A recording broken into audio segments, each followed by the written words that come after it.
Hey, welcome back to the Big Red Zone. We are very excited for today's show. Remember, new episodes come out every Tuesday. You can find us on Spotify, Apple Podcast, YouTube, wherever you get your podcasts. Subscribe to the channel and leave a like this video as well as all the other videos. You can also find us on Instagram and Twitter at Big Red Zone, and tell a friend. This week, we're going to talk Bruins on to the second round. Celtics, they look a little overmatched. A little is an understatement. Against the Nets.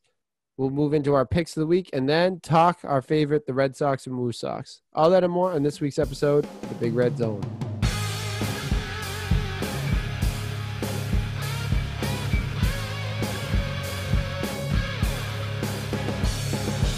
Welcome to the podcast. This is the Big Red Zone. I'm your host, Big Red. As always, I am joined by Danny Football. What a week. What's up, big fella? What a week. What a week. First of all, start off the show, I think. Happy Memorial Day. Let the people know, dude. Let the people know.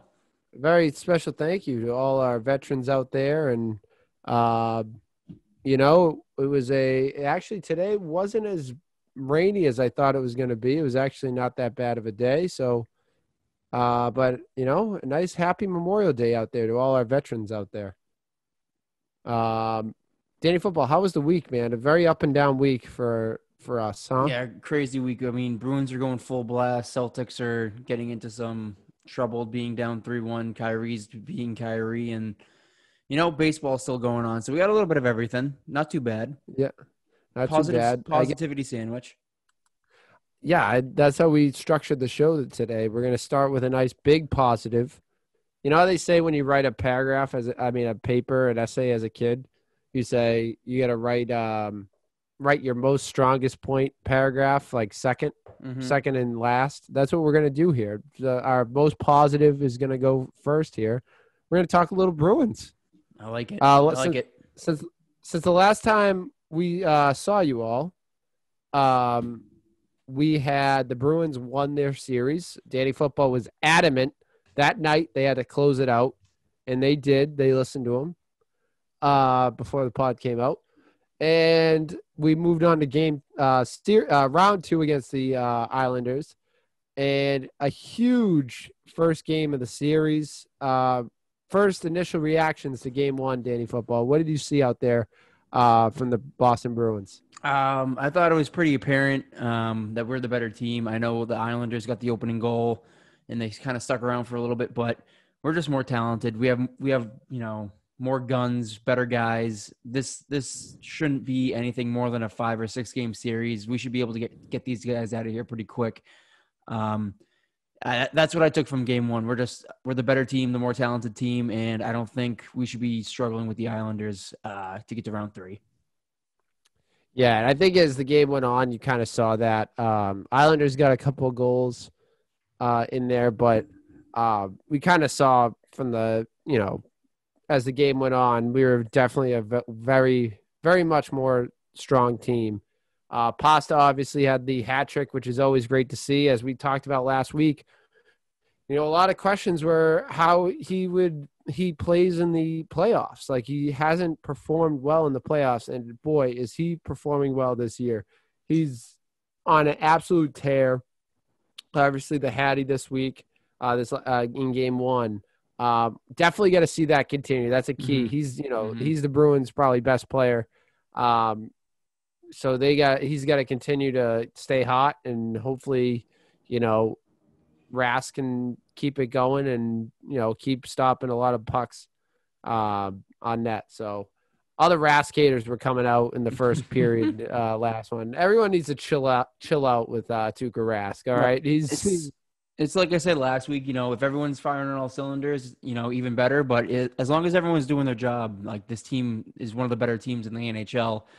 I was happy they got rid of the Caps quick, got a couple extra days off. You were able to get some guys back. You have Lozon come back, add some more depth to the bench, get some more guys on the ice. And, game 1, dude, rocking the rocking crowd, TD Garden near full capacity. You got the full plethora of fans in there, full volume. They're on top of you. You feel the energy in the building. Islanders come out, punch you in the face, get the opening goal, and it didn't rattle them, man. They knew they were the better team. They hunkered down, and they played like they should, and they got the W. And I think that's a big statement for the rest of the series is you guys can, score less than 5 minutes into the game, but it's not over. We're just going to truck you guys for the next 2 periods. Yeah. I mean, I think one of the things that was very positive to see is the shots on goal.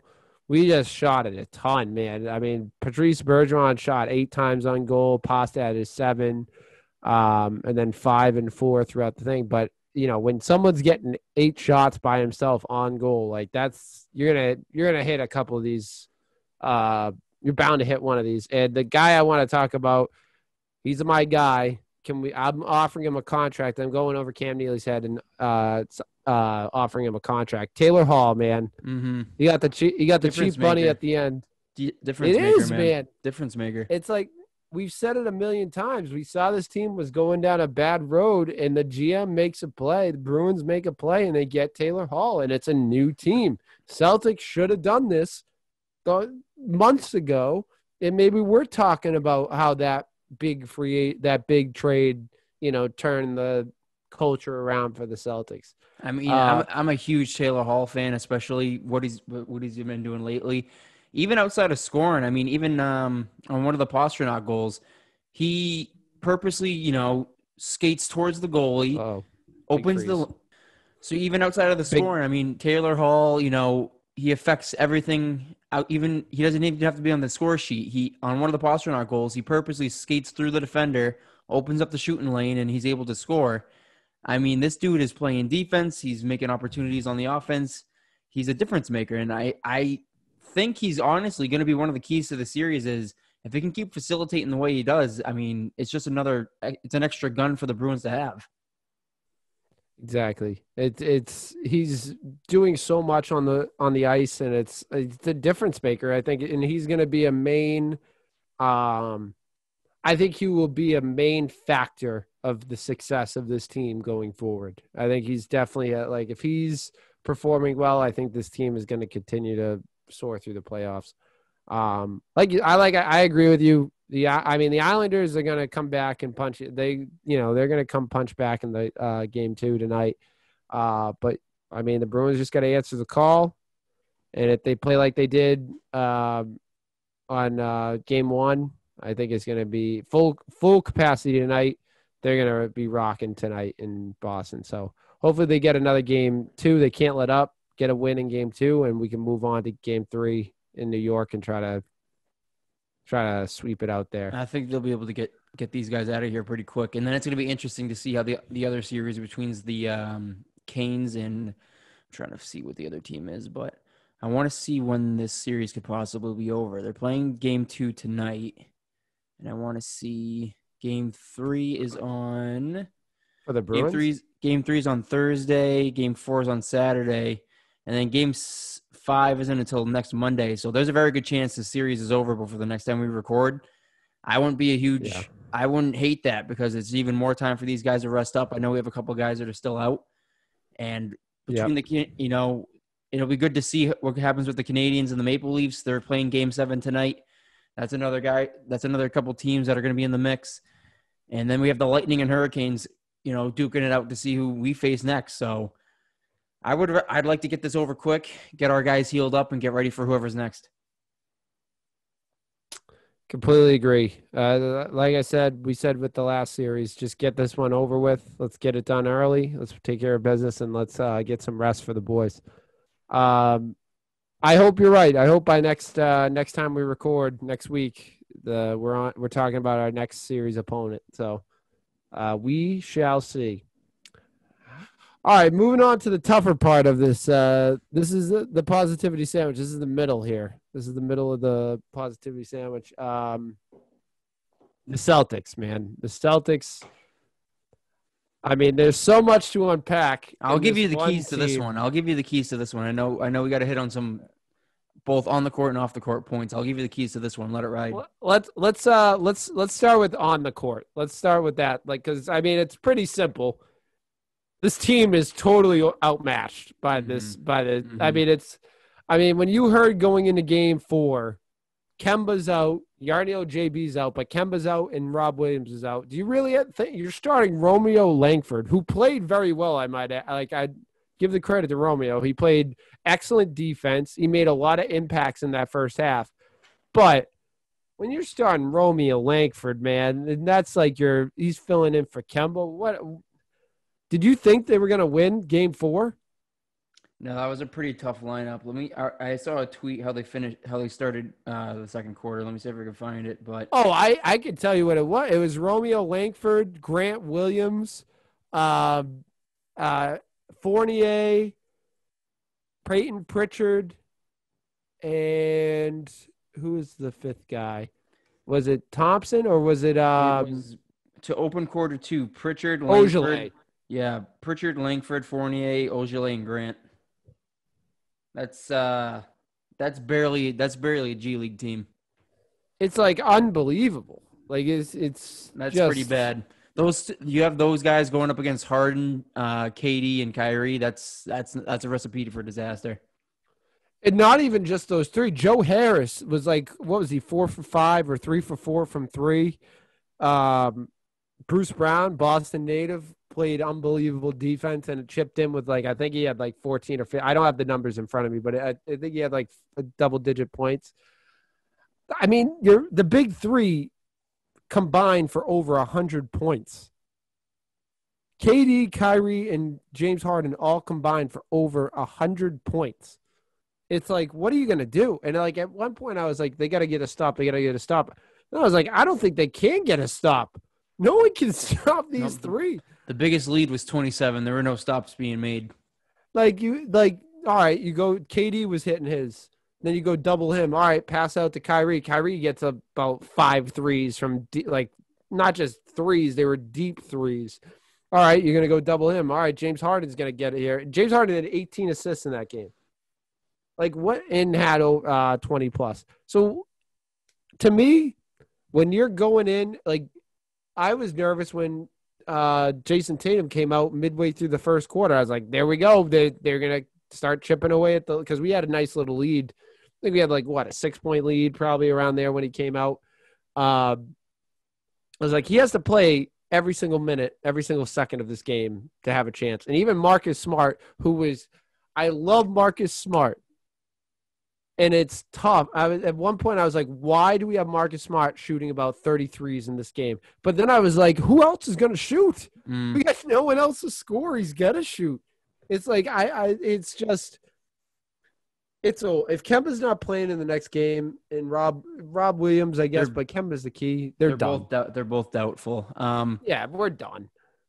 Stick a fork in us. We knew this team was kind of outmanned, outgunned, especially considering, Jaylen Brown's out. Now Kemba's dealing with issues. Rob Williams dealing with issues. It definitely doesn't help things. But, I mean, we knew coming out of the regular season that this team wasn't as good as they should be. I mean, this is bad. I hope this is showing Danny Ainge that we need to make some moves in the offseason because as this team is constructed right now and even with the healthy guys back, this team isn't good enough to beat the Brooklyn Nets right now. Not even close. And I disagree. I think this is exactly as good as they're going to be. I don't think it's that they're not as good as they can be. I just think they're bad. I don't think they're a good basketball team. I don't think they have enough pieces around them. Fournier is a great off the bench option and 6-man type player who he reminds me of a Joe Ingles who's he can start a bunch of games, but he comes off the bench and will get you points both. You know what I mean? He's kind of like the fill-in spot starter guy. If you're starting Marcus Smart every game. But that's not enough, man. They need to go get some serious pieces this offseason. Bradley Beal or they fail. That's kind of that's what I put on Danny. Danny's got to go out and get a Bradley Beal type. Maybe not Bradley Beal, but he's got to get this equal to, if not better, of a player.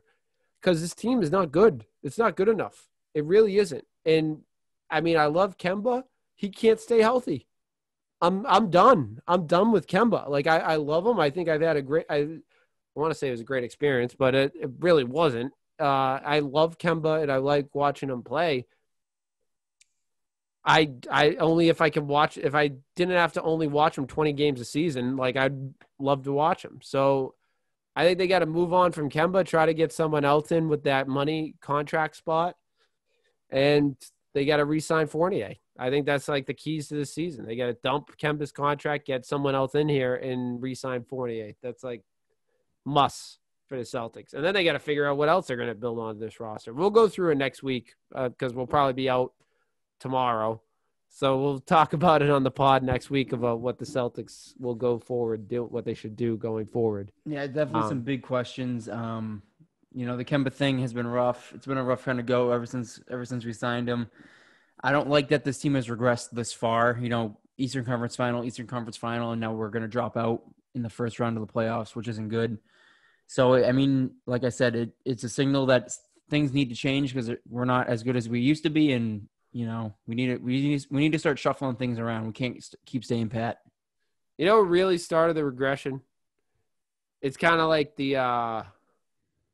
think about it. I don't know what the good analogy is, but he was the one that started the whole regression process. Like the reason that I think that we are told, and part of that I think is, I mean, I guess you could say part of it is Gordon Hayward getting hurt. I guess that started the train.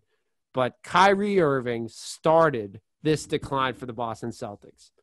I like it's true. Like we traded for him. I was happy we traded for him. Danny actually used pieces and young players and finally used assets to get a star player. And we put all our eggs in his basket. I don't blame him for leaving, but we put all our eggs in his basket. And between the financial carnage that he left, that we couldn't sign another free agent, we were stuck into signing Kemba Walker, to the absolute dismantling of the team that we had that was considered the deepest team ever. And just like the bad taste that, like, think about it. In that year that Kyrie left, after that, we lost Al, Gordon Hayward, and then 2 years after that, Gordon, Al, Terry Rozier, Marcus Morris, and Kyrie. Like, we lost all those pieces that we said were like the pinnacle of our franchise. And part of that is just moving on. Part of that is money. And part of that is the nastiness, that the negative energy that was brought in when we had him. I don't blame him for, as much as I think he's a dink, I don't blame him for leaving. I always say, a free agent wants to go somewhere. I said this since Ray Allen, like when Ray Allen wanted to go to the Heat. I don't blame him for wanting to go there. But how it went down, I just think he's a dink. That's just like, I think that started the end of the Celtics' chances. Like, now it's like, we got to start rebuilding. Like, it's got to be a rebuild. I agree. It definitely hurt to, spend the assets we did and then end up losing them. But the thing is, we were still competing even after he was gone. Like, we still made the Eastern Conference Finals last year. Like, we were right there. We should have beat that Heat team. But again, Danny didn't want to make the necessary moves to get better. He keeps thinking this team is as good as he thinks they are, which they're not. And I think part of that could be that the Kyrie trade blew up in his face, and now he's afraid to go all in again. And as evident with this past offseason, changes need to be made. You need to make trades. You need to bring guys in. You can't keep rolling out the same Tatum and Brown will lead us to the promised land. They can't do it alone, especially when you have Ojale and Grant and these guys are all struggling. They're not taking the steps they need to become actual pieces. And, that's on Danny again for drafting. That's on Danny for getting these guys acclimated to the rotation. So between young guys not working out, Kyrie leaving, and then, Kemba's been injury issues. I'm not going to blame him for that, but it's a bad contract. So this kind of all falls on Danny for not, changing with the times and thinking, okay, well, if this didn't work, we need to try this. That Kyrie bit me on the ass, so I'm not going to do anything after that. If I had to watch one more Semi Ojeleye corner three, I'm gonna like smash my TV. I can't do it. I can't see Semi Ojeleye on the floor for the rest of this postseason and for next year. I love him. It's done. It's I can't see it. It's like it's the ugliest corner three I've ever seen in my life. Uh, but my point, just to clarify, my point with Kyrie, it was the beginning of the end. I think Right. that him getting him, which I don't disagree. I can't like everyone was mad that they traded Isaiah Thomas and Jake Crowder and the pick and whatever. I actually said, you know what? We traded two really very good players, a center that is playing probably overseas right now, and a pick that we had no idea what was going to be for the one of the best point guards in the league. I don't fall. I would I tell think it Danny. became Colin Sexton. Did it be? I mean, still, I would say I'd make that trade every day of the week and twice on Sunday. Like I don't disagree, and I still would make the trade. I just think it was like it kind of started the ball. Maybe the start of the ball rolling to the demise of the Celtics was the Gordon Hayward injury because that kind of derailed Yeah. everything. But the Kyrie Irving, like how it set us up financially to a point where like now we had no choice but to sign Kemba. Like people forget we were so far over the cap, we had no choice. We couldn't go out and sign another equal free agent. The best option that was there was Kemba Walker, and we had to do it in a sign and trade. Like there was like we couldn't do it because we put all our eggs in Kyrie's basket, and that's what kind of makes me uh, fired up about Kyrie because he hates Boston so much. Now I understand. I would Yeah, you might understand as why. well hop into it now. We're already Yeah, rolling. but going into it, I was like, I don't like. First of all, the organization wanted you. They wanted to keep you. The players wanted to keep. Minus like Terry Rozier, who was sent packing.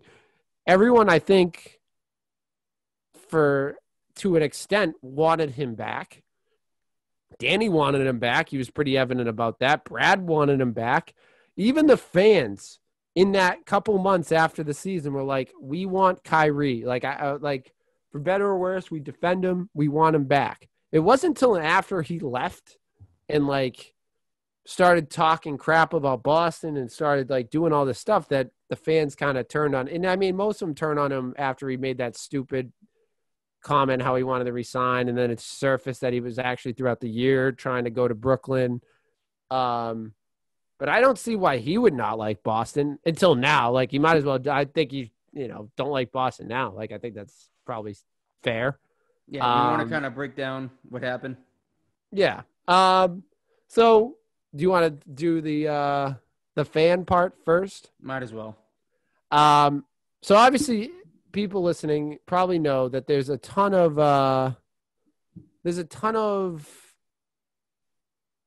not a ton. There's been four or five, but that's still a lot of fans throwing or negatively interacting with the players. We've seen it in this first round of the playoffs. Who was it? Someone threw popcorn on Russell Westbrook. Russell Westbrook. Someone Someone spit at Trey spit Young. Kyrie Young, and now someone threw a water bottle at Kyrie. This is this is a little outrageous. This is not a little. It is outrageous. Like I think as much as I don't like Kyrie, I would never think of throwing a projectile at another person, not even a player, another person. That's just idiotic and ridiculous. It kind of sucked what little like we were talking before. Like if that didn't happen, all the negative like attention would be on Kyrie, and now it's about the dummy that threw a water bottle. He's just a complete buffoon, and I hope he gets charged. I think he was Yeah, charged. He was arrested. he's gonna be charged with a half decent crime. Right. But I think it's not crazy for everyone to say like people need to start like wising up and not It's kind of act your crazy. age. It's kind of crazy considering we just spent a whole year not being able to go to sporting events, and now we're less than a couple months into being able to go back, and people are already taking it for granted. Right. I think Kevin Durant made a good point He said like maybe it's because everyone's been cooped up in the house for a year and a half, and there's a lot of like people on edge. Could be. That could be it, but like, That's not. come on, You people. still That's can't. not That's not an excuse to throw a freaking full water bottle at a man's right. head. It's like that's absolutely stupid. It's ridiculous. Like I don't. I think that guy. I'm glad he got charged. I'm glad he got arrested. I'm glad he's going to get prosecuted. I think no one deserves that to be threat. Like that's a threat. That's a projectile coming at You you from a don't. hard distance. You don't suit up to play a basketball game thinking people are gonna start throwing shit at me or Right. invading my personal space. Yeah, it's completely ridiculous. It's completely uncalled for. And I mean, I'd like to say I hope it stops, but it's been happening for years. It's been happening since, early times. I just hope that people, I know it's been a tough year, but I mean, let's just try to enjoy.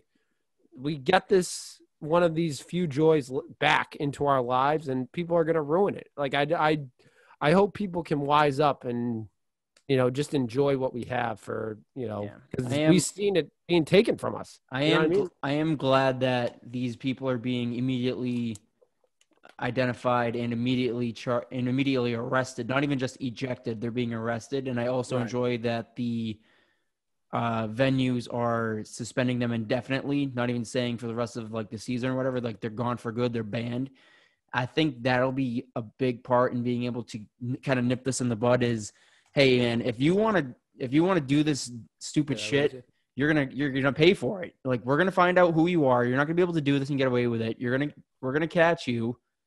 You're gonna get banned. You're not gonna be able to come back. We'll revoke your season tickets if you're a season ticket member, and you're gonna go to jail. So hopefully that's enough to deter people from continuing to do this. Right. I completely agree. If you do this, you really have no right of going to games. No, It's like it's over. That there's plenty of other people who will happily take your spot and not chuck water at people. I will happily take your spot. Like I think the message should be like, I think the fans' job is to, you can have a good time without throwing stuff at it. Boo, lose your voice. When Danny Football and I go to games, we barely can talk afterwards because we're just screaming and yelling. Appropriate stuff. But Danny Football gets a little. Danny Football doesn't say anything too crazy. Nothing threatening, more of just, expressing myself. Yeah, I think you can go to a game and yell and like be a fan, like and be interactive with the game without harassing players and harassing people. You can be upset that your team is losing or lost. You don't have to start trying to physically assault people. Right. And I remember I think people were talking about this going into the game after Kyrie like kind of warned about something happening, which drives me nuts because now he looks at it and he's right. It drives me nuts. But we said it, like, get creative with chanting, like chant whatever you want, like try to get in his head, but don't throw stuff at him. Don't give anything. him ammo. Don't give him more ammo. Don't be this is exactly what he wants. He wins now. He's the victim. Yeah, that's exactly like don't cross the line. It's like it's not hard to say, yell, tell him he stinks. Like tell him like I like the one like he will leave you. They usually do that they did that with Kevin Durant when he was in when he was in Golden State. Chant that stuff. Chant like boo him. Do whatever you want. I heard one that was funny. Just be silent. If the whole arena just got silent during when he had the ball, that would have been hilarious. Don't throw stuff and don't say like really nasty, inappropriate things about him as a person. Because that's when that's when I lose you. Like that's where I think that's ridiculous as fans. Like I think we can be, we're all people. Like they're people too. And it's like we can, I think we can have fun, but don't cross that line. Right. That's all. We're better than this. Yeah, I tweeted that out. I was like, we're better. Be better than this. Like it's pretty ridiculous that we even have to have this conversation about throwing things at other people. Like it's just Boston fans already get a bad rap, which is already unwarranted, but We don't need you. We don't need one guy like this to start proving people's points. Yeah. And I mean, I think Chuck, but I can't think of his last name. Chuck. Charles Barkley? Charles Barkley. Chuck said it best. He's like, it was 1 out of 17,000 people. There was 17, right? Mm-hmm. It was 16,999 fans that followed the rules and had a good time. And this one moron is going to ruin it forever. Like, that's like, it's ridiculous. I just, it's always one knucklehead doing knucklehead stuff. And it's like, dude, it's grow up. That kid, then now he'll never be able to go to a Celtics game or a Bruins game or a concert there, as well as face the penalty of the law. So as he shouldn't. I don't want him at my games. I don't want him at my games either. I hope the Red Sox ban him from Fenway. Well, we all know who he is. So yeah. You want to do a quick around the NBA recap? Do you want to talk about how Kyrie's a dink too? This horse has been beaten down, man. I can't keep the logo. You want to talk about the logo? On the logo. Yeah, he stepped on the logo. I mean, he didn't just step; he stomped and like kicked his feet on Lucky's face. Let's defend our leprechaun, Zach. This is ridiculous. It's childish. I mean, I don't understand why he's possible. And this was before the water bottle. I can't understand why he would ever be this upset with the Boston Celtics franchise to the point that he's stomping and like wiping his feet on the logo. But I mean, it's like the flag of our franchise. This guy's on another planet. He'll believe what he wants to believe. It's him against the world. I'm fully convinced he just assumes everyone is out to get him.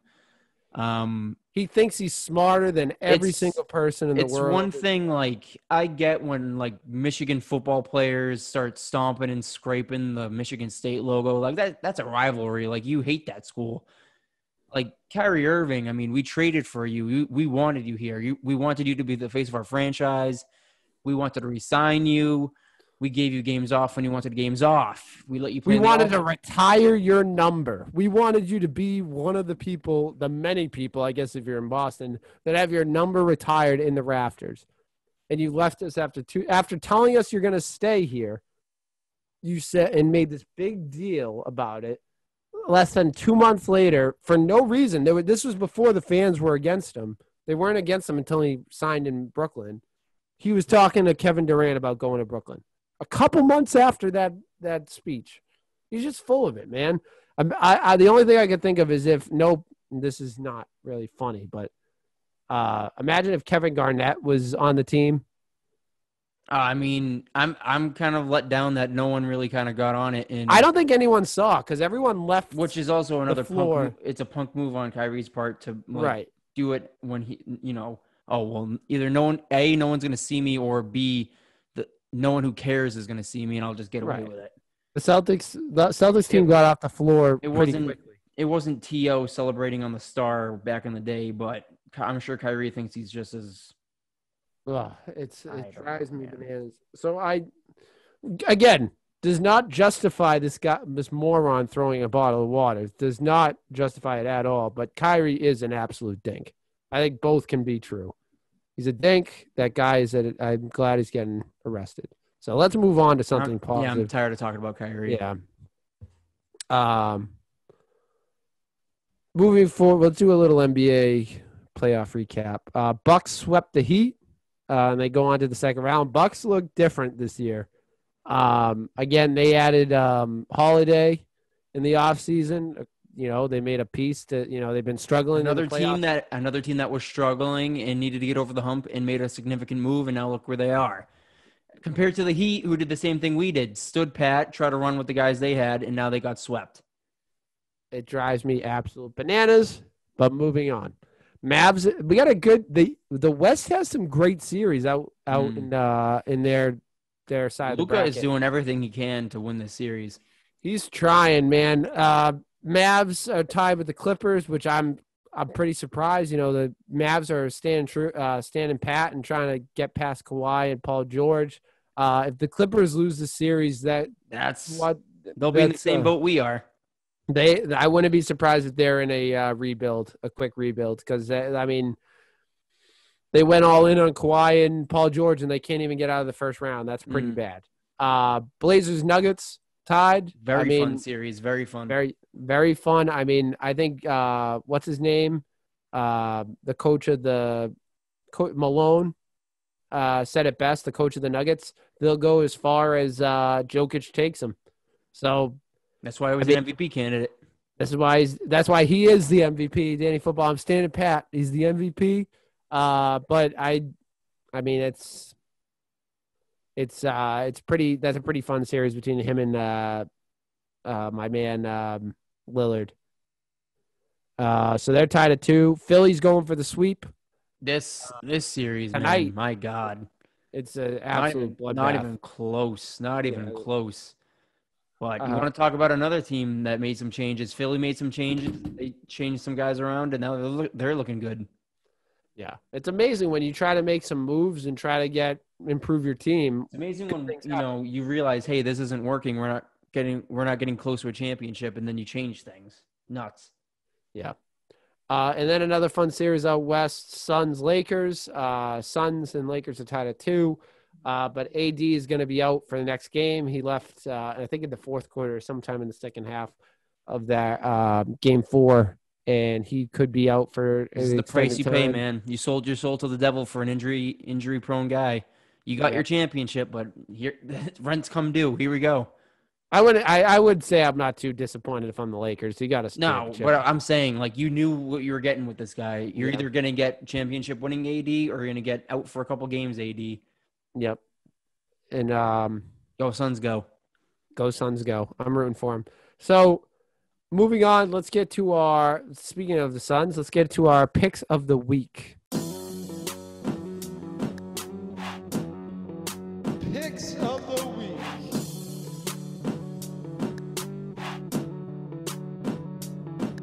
Last week the Suns let me down, Danny Football. They let me down. They lost to the Lakers in game 2. But since they're not playing today, on Wednesday, we'll give it a break.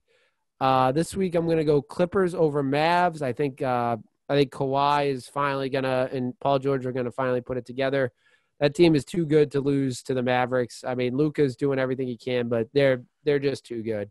So I think the Clippers are going to come out and get the 1-game advantage. They're at home, so I'm going Clippers over Mavs. Yeah, this is a good week to kind of step away from the Suns and the Celtics. I'm going to go with the Hawks. I'm going to go with the Hawks over the Knicks. I think the Hawks are going to close the series out 4-1. I mean, you've been singing their praises the last couple of weeks, months, man. This Knicks team, they were good. They're just not good enough. They finally met their match. Atlanta's been out coaching them, out scheming them, out playing them. It's been fun seeing the Knicks make this run, but it's going to be over. See what they can do next season. Yeah, I don't think they're ready yet. I mean, maybe they'll always be. I mean, I feel like the Knicks were always saying that about even when they had the Melo and Stoudemire combo. Mm-hmm. They just didn't have enough firepower on that team. But, I mean, I think last Knicks team that had won a freaking playoff game. That was nuts. I couldn't believe that. I can believe it. They are awful. They're a terrible franchise. But they went through remember the Phil Jackson years? And he was a GM. He just totally Jeremy Lin, all those guys. Oh man. Tim Hardaway Jr. They went through Porzingis. They went through some dudes. Porzingis isn't. I mean, everyone. I will give him credit for that pick. That was a pretty good. He got lucky maybe on the pick. Very good pick, but I mean, they didn't capitalize on it for anything. Yeah. Hopefully they add some pieces around Julius Randle and that core that they had, but they had a bunch of veteran guys. I think that's the key. Up for a contract?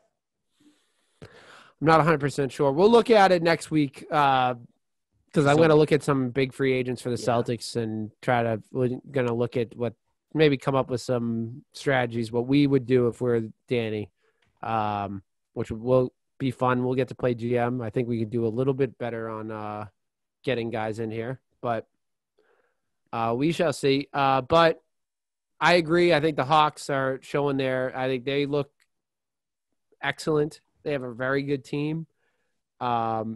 So I think I wouldn't be surprised if they close out the series.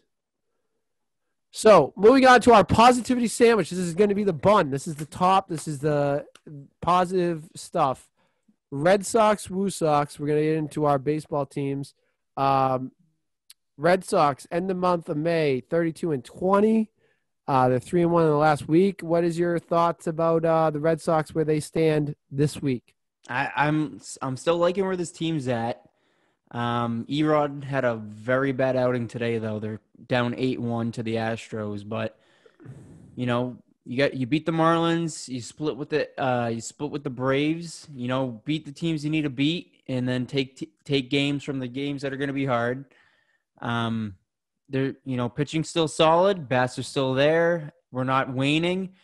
Anyone who thought this team has been a fluke so far, now we're 2 months into the season, and we're not going anywhere. We're a game and a half out of first. The Yankees have come crashing down to earth. We see them this weekend for 3 games. So the Yankees are coming crashing down to earth.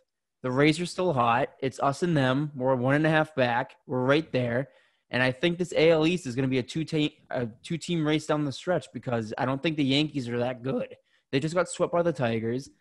So shout out Zach Short. There you go. Shout out Zach Short. Big walks in that. This Red Sox team is good enough to do it. If we can just stay in the race up until September, it's us and the Rays. You only have to beat one team, and then you have the wild card spots that are also available. So if we can just keep this momentum going, keep winning games, keep winning series, there's no reason this Red Sox team can't, finish the season in first place.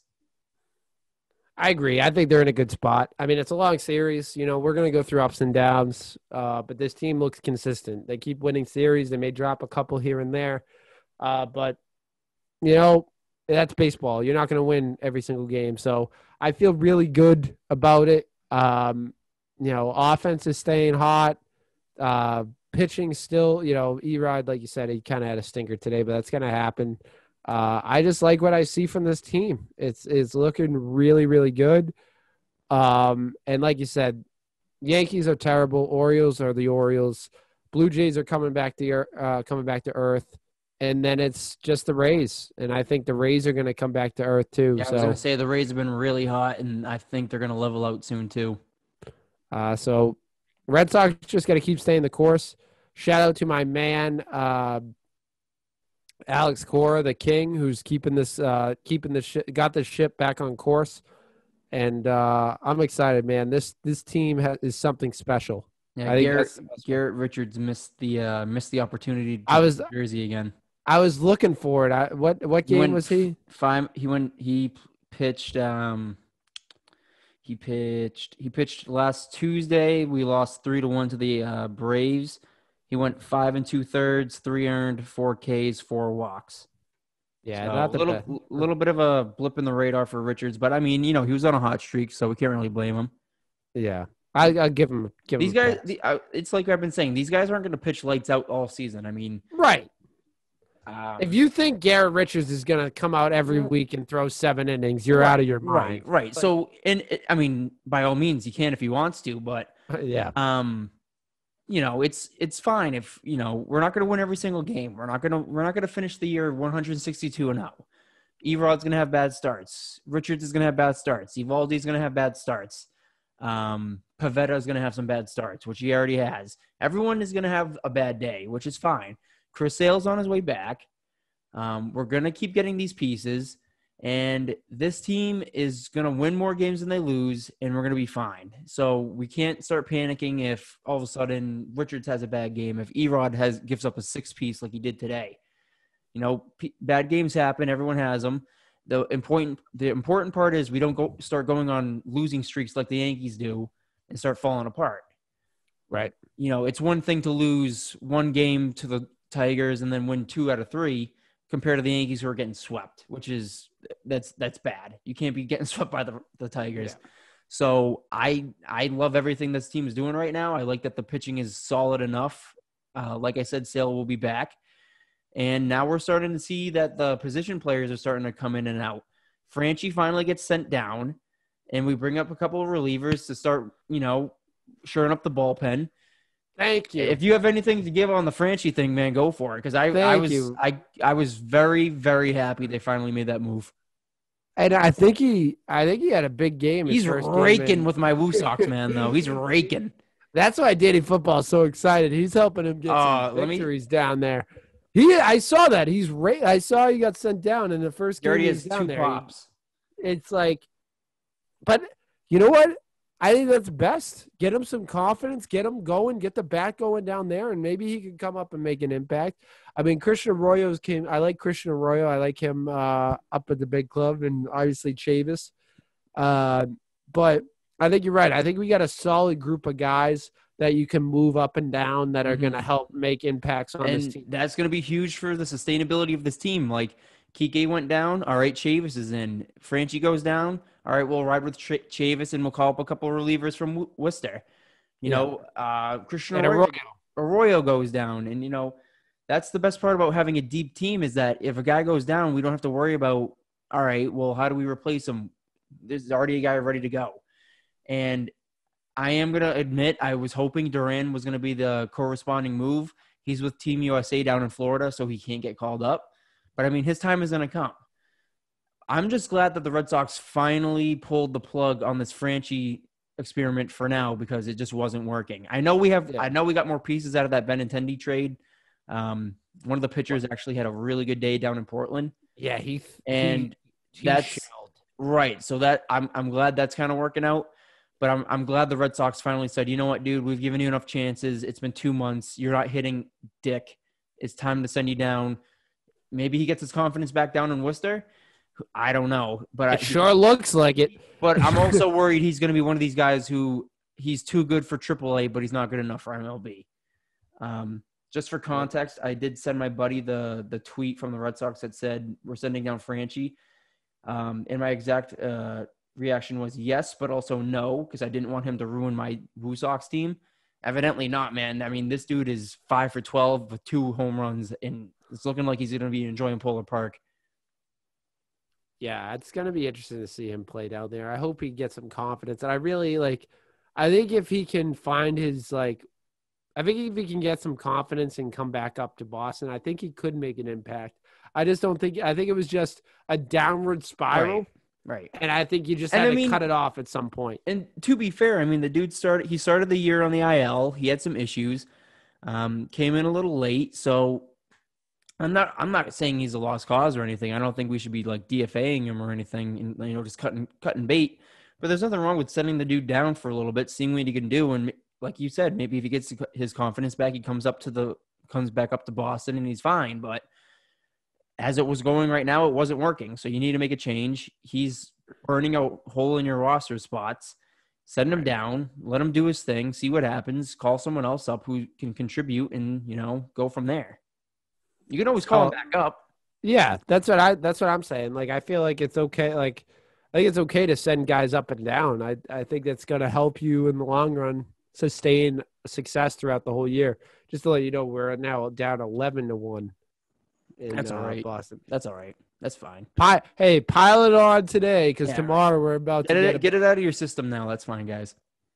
Yeah, I agree. I think it's good to get him down and get some confidence because I think we've seen it before. Guys go down, maybe they get a couple weeks to a month down in AAA. They find their swing, they find their confidence, and now they come up and are able to make an impact.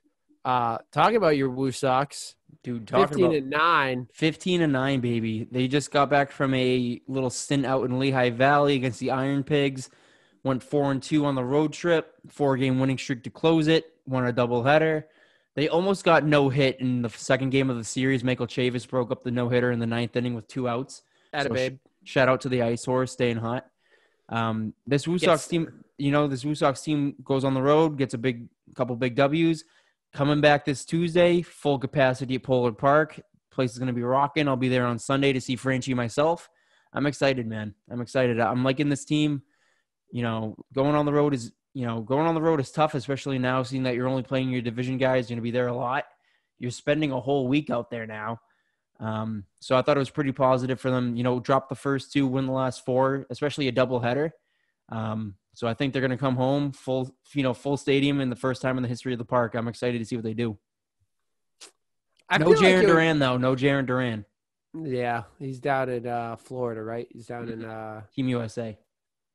Now, I feel like it would be easier to play. I don't know. I feel like it'd be easier to play like a whole week in the same spot. You know what I mean? If you're going like if you think about it, teams like going on a week-long road trip is nothing out of the ordinary. But every 3 days or every like third or fourth day, you're traveling to somewhere else. There's no travel day in between. Yeah, you just stay in there playing baseball. You can kind of get situated. You can get into a routine throughout the week. I honestly think that's even like a little easier on a player.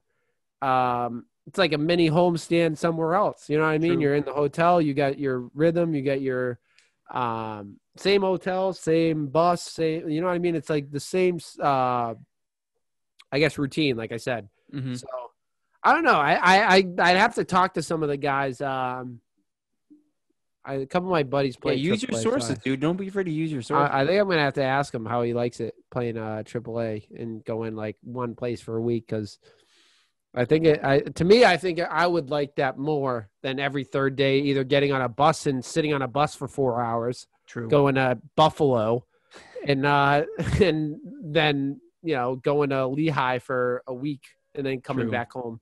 True. I don't know. We'll have to use we'll have to use your sources, but this is a good team. Tanner Houck is still on his way back. I think he made a rehab start. I want to say late last week. He made a rehab start. He's starting to look good. Not sure when he's going to be back, but he'll be back soon. So we got Tanner Houck on the way back. When Chris Sale comes back, someone's going to have to come down. So our pitching stack's going to be even more solid. This Red Sox team's ready to make a run, man. We got people on the way, especially now that we have Franchi. We're looking good. Chavis will be in between. Duran will be back. Where did Houck do his rehab? I think it was with Worcester, but I think he was just kind of like throwing off the mound and stuff like that.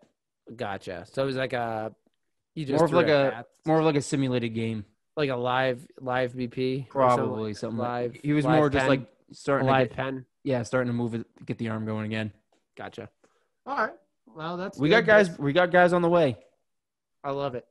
All right. And I think and you'll have to keep us updated on Sunday and about your full report again. I love it. We're going to move on to our final segment of the night, the people's topic. It's the people's topic, baby. People's topic. All right, so people's topic, you write in on our Instagram and Twitter at Big Red Zone. You can write in every week. We'll take topics, questions, whatever you want. Today's was actually a live question because Big Red forgot to post it earlier today. So we're getting live reactions. This first one comes from a good friend of mine, Maya. She says, pasta, of course. So I guess what a game from Pasta. Best player on the ice between both teams, man. I mean, I'd ask anyone. You show me a hotter guy in maybe physically and on the ice, but you show me Hey, there we go. You show me a hotter guy on the ice right now between any of the teams that are left in the playoffs because I think we have the best guy going right now. He's incredible. I mean, a playoff hat trick, he can't get much better than that. Not to mention his pregame suits. It's pretty. Oh my God, the dude is dripping. Pretty remarkable. The dude is dripping. Jack writes in and talks about the Kyrie incident and recent fan stuff. We already went over that. I don't really want to. Yeah, I mean, I'm done with that. Just being an asshole. It sucks that it came to that point, but it is what it is. This one comes from a good friend, Cameron. This is a good one. Which major sport has the most terrible refs? And he said, do you want his vote or do you want to wait? No, he can give his. Oh, no, sorry. I misread this. I think he means the toughest refs. Well, I think he's right either way. He votes hockey. He says, I vote for hockey. Those guys have to break up some nasty fights and show no fear. So he means like the toughest refs. I think the hockey refs are pretty bad. It's 1,000% hockey. I mean, you're skating out there. You're literally in the middle of it. You can get trucked at any point. The puck's flying around. Some guy took one off, a blade off the face the other day. There you go. Yeah, Skates are flying around, blades are flying around, the puck's flying around. You got guys coming at you. You got to get out of the way. You got to break up fights. Those guys are in the middle of it, man. They might as well be boxing or UFC refs. And you know what that guy did when he got the blade to the face? He was bleeding too. The trainers came out and cleaned him up. He still did the face off. There you go, He dude. dropped the face off. They know what it is. It's hockey, man. They're going to stay in there. NFL refs, I mean, they get, they run into the occasional guy every now and then, but they're safe for the most part. NBA refs, you can't even go near them or they're going to call it technical. And then the umpires are the same deal. They'll toss you as soon as you walk within 2 feet. So it's easily the hockey guys. The one thing I will say is maybe the guy behind the plate for umpiring, because you could catch a foul ball off a couple times, yeah. Yeah. But yeah, I'd definitely go hockey. I think it has to be hockey far and away. I'm gonna bridge this question. I like how I understood it. What's the worst refs out there? I think it has to be NBA. They've gotten so soft. Yeah, they're calling technicals. They're ejecting guys left and right.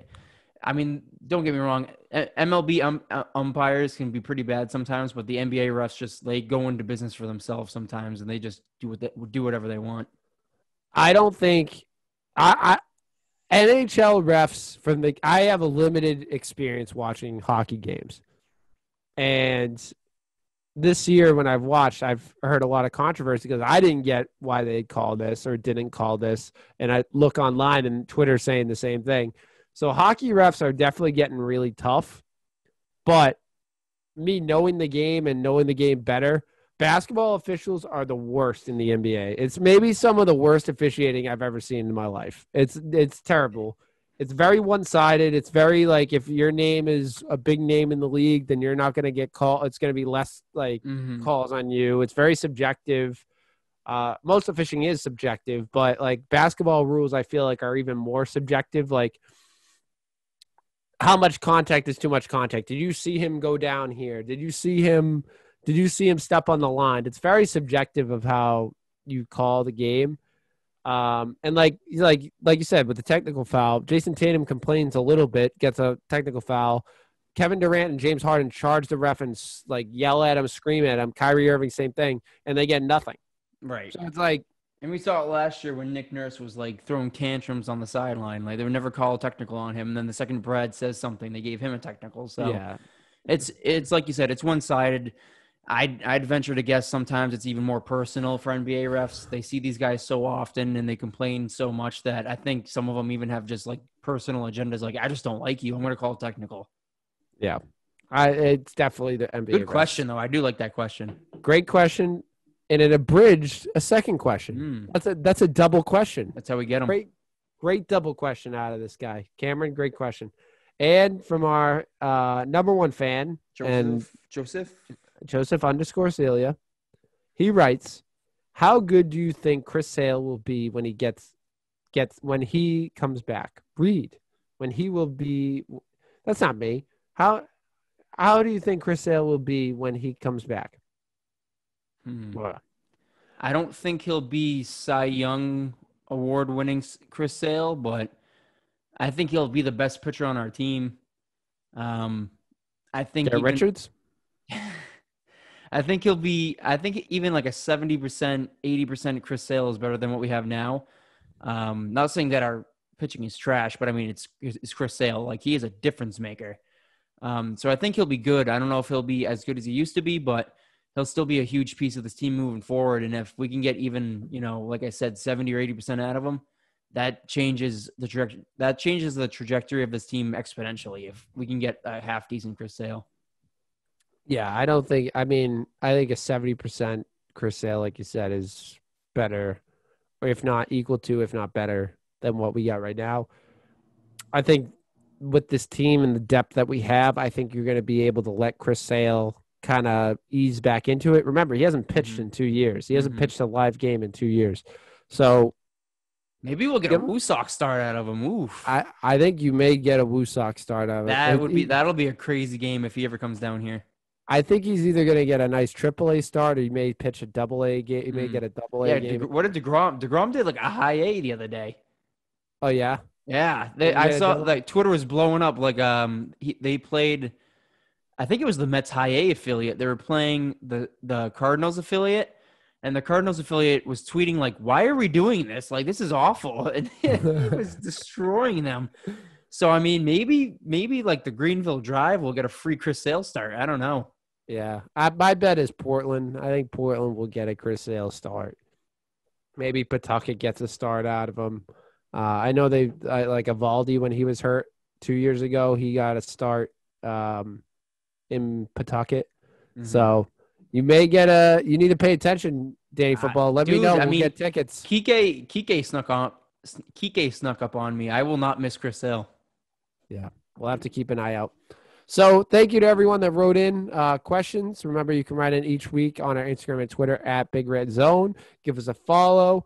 Find us on Spotify, Apple Podcasts, or wherever you get your podcasts. Leave us a review on Apple Podcasts. Subscribe to the YouTube channel. Hit the like button on this video as well as all the other videos.